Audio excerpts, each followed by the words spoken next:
আছে অনয়, তোর জীবনের লক্ষ্য কী? আমার ছোটোবেলায় একটাই ইচ্ছা আছে, আমার ডাক্তার হবে। ডাক্তার হবে, তা ভালো। শুন, তোর জীবনের ইচ্ছা কী? ও তো বললো ছোটোবেলা থেকে আমার একটাই ইচ্ছা আছে ভাই। আমি ছোটোবেলায় ছিলাম, আমার শুধু একটাই ইচ্ছা, আমার সবাই সত্য জেনেছে যে আমি ইঞ্জিনিয়ারিং হব। ইঞ্জিনিয়ার হবি? হ্যাঁ। তা ভালো।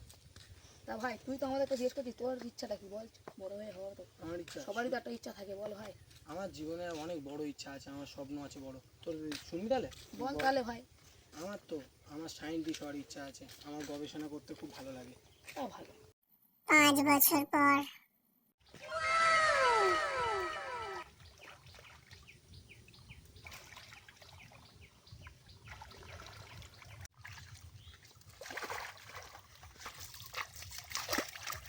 সৌগতি সেটা কেটে আপনার জীবনটা লাস্ট পর্যন্ত কয়লা হয়ে গেল।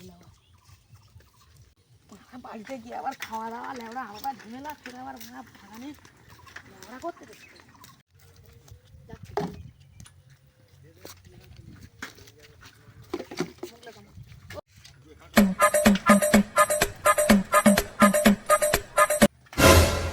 ওই ডাক্তার মশাই নমস্কার, এই তোমার ডাক্তারিগিরি হচ্ছে? আবে বাড়া চিন্তা করছি ডাক্তার স্যার। কি বলবো, আমারও তোর মতো সেম ঘটনা। ছোটবেলায় বইনে বসিনি, বাড়া বাবা মা বলেছিল বইনে বস বসিনি। আর কি করবো, যা বলে সবাই, বা আমার কথা না শুনলে যা হয়। এই কি করবো এবার, এই কাজ বাহিনী খেতে আমার কাজ করে বাড়ি দিয়ে যাচ্ছি, যে ভাত খাবো এবার। আমাদের তো দুজনের একই অবস্থা।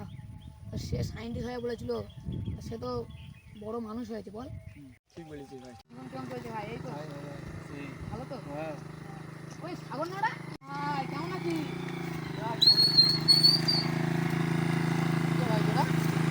এই চিন্তা না, সেই তিনজন। ও তোরা কেমন আছিস বল? খুব তুই এখন কি করছিস? তুই ডাক্তার হবি বলেছিলিস, তুই ইঞ্জিনিয়ার হবি বলেছিলিস, কি হলো সব? এই ইঞ্জিনিয়ার আর ডাক্তার।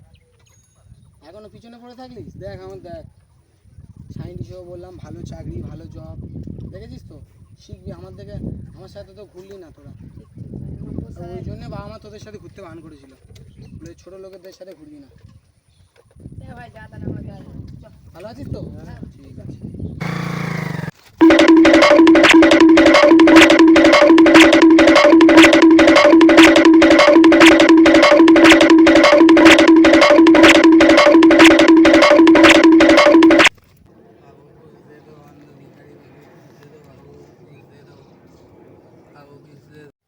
ভাই ওই ওইটা ছাগল না? হ্যাঁ চ দেখি তো মালটা আমার এখন কি করতেছে বসে।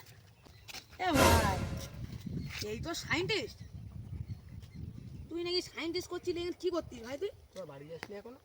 না আমরা তো বাড়ি যাবো, দেখি ক্ষেত কামাইতে ফের বাড়ি দিয়ে ঘুরে আসছি। তুই কি সায়েন্টিস্ট? তুই একটু আগে ওখানে আমাদের জ্ঞান দিয়ে আইলি মারা, আর এখন তোর এই সায়েন্টিস্ট? লেওড়া চোদা বহুত গাঁড় পাকা মালে, শুধু ছোটবেলা থেকে আমার ডায়লগ এখনো ছাড়ে নেই, গুদমানি বেটা বিরাট।